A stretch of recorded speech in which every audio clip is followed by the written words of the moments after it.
በ23 ሰዓት ውጊያውንም አዳዲስ መረጃዎች እየወጡ ነው። Since then, Ethiopia has mobilized large numbers of troops and military equipment on the borders of the Tigray region. የቀይ ባህሩ የስልክ ተማጽኖ The Red Sea, a narrow stretch of water that carries nearly 12% of global trade, from oil tankers to container ships. It's the lifeline of the Horn of Africa, and once Ethiopia's window to the world. እንዴት ያልተደራጀ ሽሽት ተፈጠረ የሚለው ጉዳይ እያነጋገረ ነው። Let's start with the big picture. Ethiopia is about the size of France and Spain combined. It has the second biggest population in Africa. በሱዳን ኢትዮጵያ አንድ ጫፍ ላይ የተካሄደውን የ23 ሰዓታት ውጊያ ተከትሎ ከሱዳን በኩል እየወጡ ያሉት መረጃዎች እንዴት ያልተደራጀ ሽሽት ተፈጠረ የሚያስብሉ ሆነዋል። ውጊያው በመከላከያና ህወሓት ታጣቂዎች መካከል የተካሄደ ነው። በአካባቢው ያለው የተከዜ ዘብ ከመከላከያ ጎን ሆኖ ከህወሓት ታጣቂዎች ጋር የተፋለመ መሆኑን የቀደሙት መረጃዎች አመላክተዋል። በጦርነቱ ዙሪያ የፌዴራሉ መንግስት ምንም አይነት ቃልን ትንፍሽ አላለም። በህወሓት በኩል ጥቃት ተከፈተብኝ፣ መከትኩ፣ ጉዳት አደረስኩ፣ ወታደሮች የተከፈተባቸውን ጥቃት በጀግንነት መክተዋል፣ በጠላትም ላይ ከባድ ኪሳራን አድርሰናል የሚሉ መረጃዎች በመግለጫ መልክ ወጥተዋል። ህወሓት ጥቂት ዘግየት ብሎ ደግሞ ጥቃት የተከፈተብኝ በኢትዮጵያ መንግስት ብቻ ሳይሆን በሱዳኑ ጀነራል መሐመድ ሐምዳን ዳጋሎ የፈጥኖ ደራሽ ወይም አርኤስኤፍ ጦርም ጭምር ነው ያለበት ሁኔታም ታይቷል። በሌላ ጦር ተወጋው ልብ አርጉልኝ የሚለው ክስ ወይም ውንጀላ ደግሞ ዘግየት ብሎ የተሰማ ነው። በዚህም ተጨማሪ ክስም ቢሆን በኢትዮጵያ መንግስት በኩል የተሰጠ ምንም አይነት ምላሽ አልታየም። በተደረገው ውጊያ ዙሪያ መግለጫውም ክሱም ማብራሪያውም እየተሰጠ ያለው በህወሓትና በህወሓት አመራሮች ብቻ ሆኗል። በፌዴራሉ መንግስት በኩል ምነው ዝምታው የሚለውን በተመለከተ የታወቀ ነገር የለም።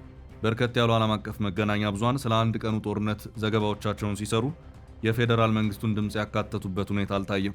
በህወሓት ዙሪያ ጠንከር ያሉ ትችቶችን የሚያሰሙት የጠቅላይ ሚኒስትር አብይ አህመድ የምስራቅ አፍሪካ ጉዳዮች አማካሪ አቶ ጌታቸው ረዳም ባልተለመደ መልኩ በዚህ ጉዳይ ምንም ያሉበት ሁኔታ አልታየም።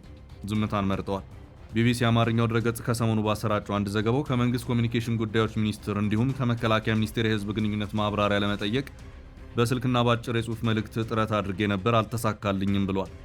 ከመንግስት ከፍተኛ ባለስልጣናት በኩል በዚሁ ጦርነት ዙሪያ ጥቂት የተመጠነ ሐሳብን በፌስቡክ ገጻቸው ላይ አጋርተው የታዩት የመስኖና ቆላማ አካባቢዎች ሚኒስትሩ አብርሃም በላይ ናቸው።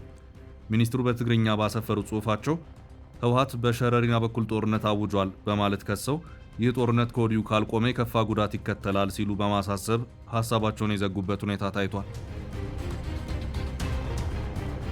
ከዚህ ውጭ አሁን ገለልተኛ በተባሉ ሌሎች አካላት ሱዳን የታዩት አንዳንድ ሁኔታዎች ዋቢ አድርገው ዘገባዎችን እያሰራጩ ይገኛሉ።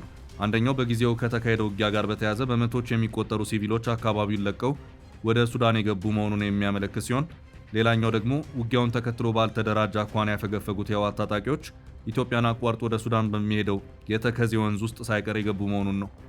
የሳውዲው አልሃደስ ቴሌቪዥን ጣቢያ የሱዳን ምንጮችን ዋቢ አድርጎ መረጃውን አሰራጭቷል።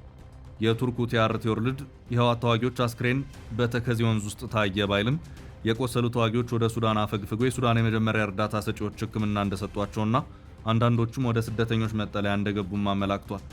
ይህንኑ ተመሳሳይ ይዘት ያለው መረጃ ሱዳን ትሪቢዩን የሚያሰራጭበት ሁኔታ ታይቷል። የቆሰሉት ታጣቂዎች በራሳቸው ቡድን ሕክምና ሳያገኙ በሱዳን የነፍስ አድን የመጀመሪያ ደረጃ እርዳታ ሰጪዎች ማግኘታቸው፣ ከዚህም በተጨማሪ በርካታ የህወሓት ታጣቂዎች አስክሬን በተከዜ ውስጥ ተገኝቷል በሚል የሱዳን የአካባቢው አርሶ አደሮች ለሚዲያዎች መረጃዎችን ማቀበላቸው አነጋጋሪ ሆኗል። ዘገባውን የአረብኛው አልጀዚራም ተቀብሎ አሰራጭቶታል። አልጀዚራ በሱዳን ሰቲት ወንዝ ውስጥ 15 የህወሓት ወታደሮች አስክሬን መገኘቱን ዘግቧል። የሱዳን ሕክምና ባለሙያዎችን ለአልጀዚራ በሰጡት ማብራሪያዎቻቸው በሸረሪና ጦርነት ከሞቱ የህወሓት ተዋጊዎች ውስጥ 15ቱ የሰቲት ወንዝ አስክሬናቸው ሱዳን ወስዶት ተገኝቷል ሲሉም ተናግረዋል። በርካታ ከጦርነቱ የተረፉ ቁስለኞችንም እያከሙ መሆናቸውንም የሱዳን ሐኪሞች ለአልጀዚራ ሲናገሩ ተደምጠዋል። የህወሓት ታጣቂዎች ውጊያውን መቋቋም የሚችሉበት ሁኔታ ከተፈጠረ ቢያንስ እንዴት በተደራጀ አኳኋን ማፈግፈግ አልቻሉም የሚለው ጉዳይ ጥያቄ ሆኖ እንደቀጠለ ነው። በጦርነቱ ወቅት ቁስለኞችን መሰብሰብ፣ የሞቱትንም በአግባቡ የመቅበር ሁኔታ ለምን አልታየም የሚለው ጉዳይ መነጋገሪያ ሆኖ ቀጥሏል። በዚሁ ዙሪያ ህወሓት ምንም ከማለት ተቆጥቧል። የእነዚሁን የውጭ ሚዲያዎች የሰሞኑን ተከታታይ ዘገባዎች ህወሓት ባላየ ማለፍን የመረጠ ሆኖም ታይቷል። የተካሄደውን ውጊያ ተከትሎ ከ3 ያላነሱ ተከታታይ መግለጫዎችን ያወጣው ህወሓት ድል ቀንቶኛል፣ የጠላትን ጥቃት በጀግንነት መክቼ መለስኩ ከማለት ውጪ በውጭ መገናኛ ብዙሃን እየተሰራጨ ያለው የታጣቂዎቹን ከፍ ያለ ጉዳት የተመለከተ ግን ምንም ከማለት ተቆጥበዋል። ወታደራዊ ባለሙያዎች የሚናገሩት ያልተደራጁ ሽሽቶች የሚፈጠሩት ከበድ ያለ ወታደራዊ ምት ሲደርስ መሆኑን ነው። በዚህ ዙሪያ ይሄን ካልናችሁ ከሰሞኑ አንድ የስልክ ተማጽኖ ጉዳይ ጋር በተያያዘ አንድ መረጃን እናቀብላችሁ። The Red Sea, a narrow stretch of water that carries nearly 12% of global trade from oil tankers to container ships.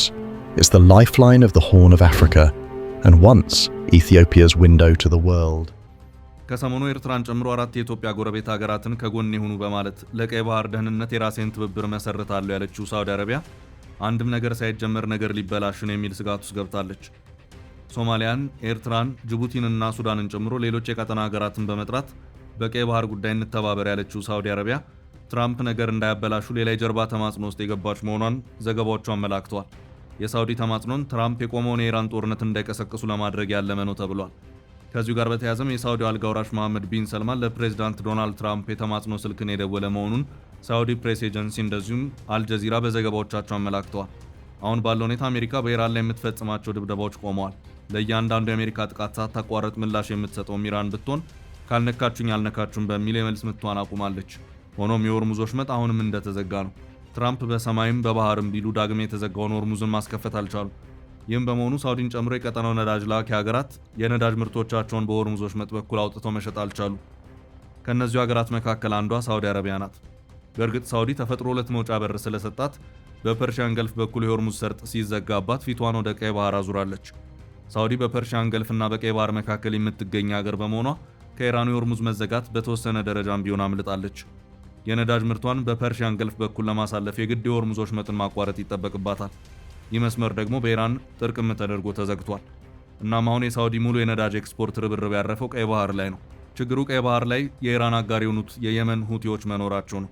የየመን ሁቲዎች የሳውዲን መርከብ ወይም ከሳውዲ ጋር ግንኙነት ያለው መርከብ ቀይ ባህር ላይ እንዳናይ ብለው አውጀዋል።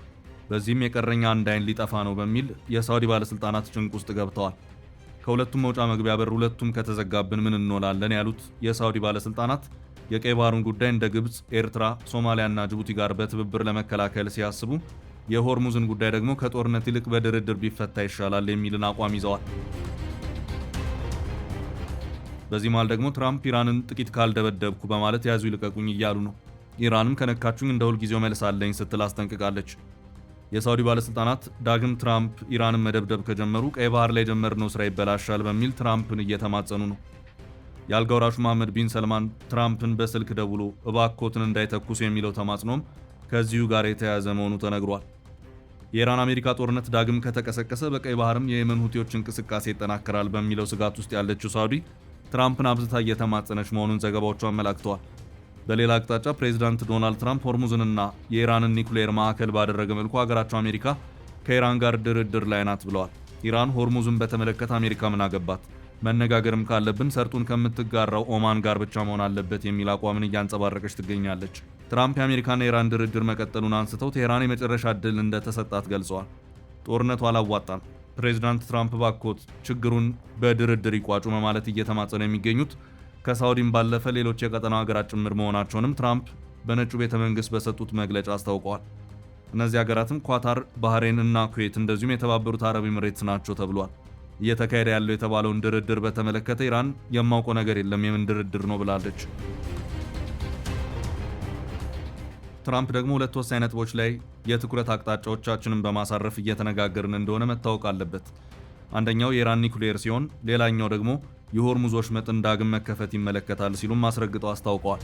አክለውም ከሆርሙዝ ጋር በተያያዘ የሚደረገው ንግግር ብዙ የሚከብድ አይመስለኝም። ሆኖም ኢራንን ከኒኩሌር ነፃ ማድረግን በተመለከተ የሚደረገው ድርድር ግን አይቀሬ ቢሆንም ትንሽ ጊዜ ሊወስድ ይችላል ሲሉ አክለዋል።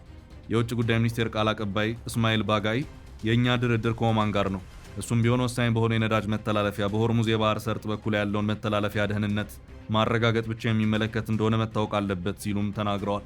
ትራምፕ ኢራንን በድጋሚ ያጠቃልሉ ብለው ይዛቱ እንጂ በቢቢሲ በሲቢኤስ እና ሮይተርስ የዜና ወኪሎች እየወጡ ያሉት መረጃዎች የሚያመለክቱት የአሜሪካ ረጅም ርቀት ሚሳይሎች ቀጣይ ጦርነት የማካሄድ በማይችሉበት ደረጃ ቁጥራቸው እየተመናመነ መሆኑን ነው። ትራምፕ ይህንኑ የመገናኛ ብዙሃኑን መረጃ አጥብቀው አስተባብለዋል። ጦርነቱ በቀጠለ ቁጥር ፈጥኖ የማን ሚሳይል ሊጠናቀቅ የሚችለው ሂሳብ ሲሰራ የተገኘው መልስ የአሜሪካ የሚል ሆኗል። The U.S. and Israel are trying to wipe out Iran's missile capacity before they run out of missile interceptors, without which the city behind me would likely be smoldering. And while Iran is trying to conserve its stockpile in anticipation of a longer war, and we're being told that the longer this war lasts, the more it favors Iran. የትራምፕ ኢራንን አንበረክካለሁ ፉከራም 5 ወራትን አስቆጥሮ ፈተና ውስጥ የገባውም እዚህ ጋር ነው።